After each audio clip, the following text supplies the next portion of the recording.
Picture this. Late 2025, northern Quebec, hundreds of miles from the nearest city, deep beneath frozen ground and untouched wilderness, something extraordinary is unfolding. Scientists are staring at satellite data coming in from space, and what they're seeing doesn't make sense at first. The signals are too large, too consistent, too powerful. What they've found isn't just another mineral deposit. It may be one of the largest lithium discoveries ever recorded. And if the early data holds, this single discovery could reshape global energy markets, rewrite supply chains, and accelerate the end of oil's dominance far sooner than most people expect. This discovery is called Cisco, and it's happening in Canada. Why Cisco changes everything. Before this sounds like just another mining story, here's what's actually at stake. Early exploration data suggests the Cisco project could contain hundreds of millions of tons of lithium-bearing rock, with grades high enough to be economically viable. If confirmed, that's enough lithium to power hundreds of millions of electric vehicles, build grid-scale batteries for entire nations, and secure North America's energy transition for decades. And here's the part that should worry every oil executive on the planet.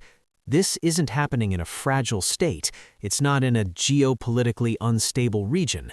It's happening in Canada, a country with stable institutions, rule of law, existing infrastructure, direct access to U.S. markets, and abundant hydroelectric power that can run processing plants with far lower emissions.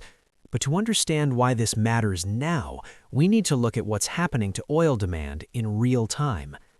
Oil demand is peaking right now. The International Energy Agency released data in 2025 that quietly confirmed what the oil industry has feared for years. Electric vehicles are now displacing about 6 million barrels of oil per day worldwide. That's not a projection. That's happening now. By 2030, that figure is expected to rise to 11 million barrels per day. By 2035, closer to 12 million barrels per day. To put that in perspective, that's roughly the entire oil output of Saudi Arabia being erased from global demand. And this isn't theoretical.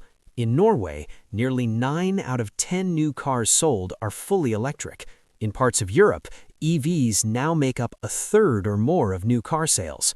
Globally, more than 20 million EVs are expected to be sold this year alone. This is not a transition anymore. It's a structural shift, and every single one of those vehicles depends on one material oil cannot replace: lithium. The lithium bottleneck no one talks about. Right now, global lithium supply is dangerously concentrated. 3 countries dominate production, but one country dominates something far more important.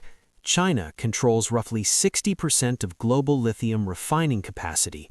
That means even when lithium is mined elsewhere, China often controls the step that turns raw rock into battery-grade material, and Beijing knows exactly how powerful that position is. In 2025, China restricted exports of key lithium processing technologies. When a single Chinese lithium mine temporarily shut down, global prices spiked almost immediately. This is what supply chain vulnerability looks like. And this is why Canada's Cisco discovery lands like a geopolitical earthquake. How this was discovered. Cisco wasn't found the old-fashioned way. An Australian company deployed a new system that combines ground sensors, satellite networks, and artificial intelligence. These sensors listen to natural seismic energy from wind, waves, and human activity. Satellites relay the data.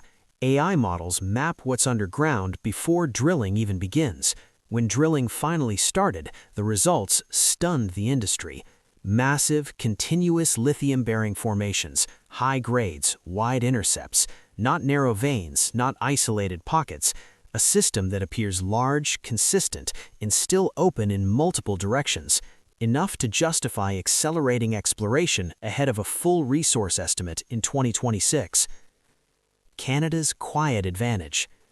Cisco isn't happening in isolation.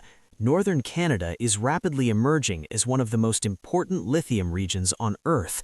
Multiple discoveries across Quebec and beyond suggest this is not a one-off, it's a province-scale opportunity. And Canada holds one advantage few others can match: geography. These resources sit next door to the United States, the world's second-largest automotive market. No transoceanic shipping, no geopolitical choke points, no dependence on unstable regions. Processing can run on clean hydroelectric power. Transport distances are measured in hundreds of miles, not thousands. This is exactly what Washington has been asking for: secure, allied supply chains. The end of oil's strategic era. This doesn't mean oil disappears overnight. Petrochemicals, aviation, and shipping will still rely on liquid fuels for decades, but the single largest source of oil demand, road transport, is entering irreversible decline. For the first time in history, the alternative to oil is cheaper, more efficient, easier to maintain, and increasingly powered by allied resources. That changes everything. Oil defined the geopolitics of the 20th century because there was no substitute.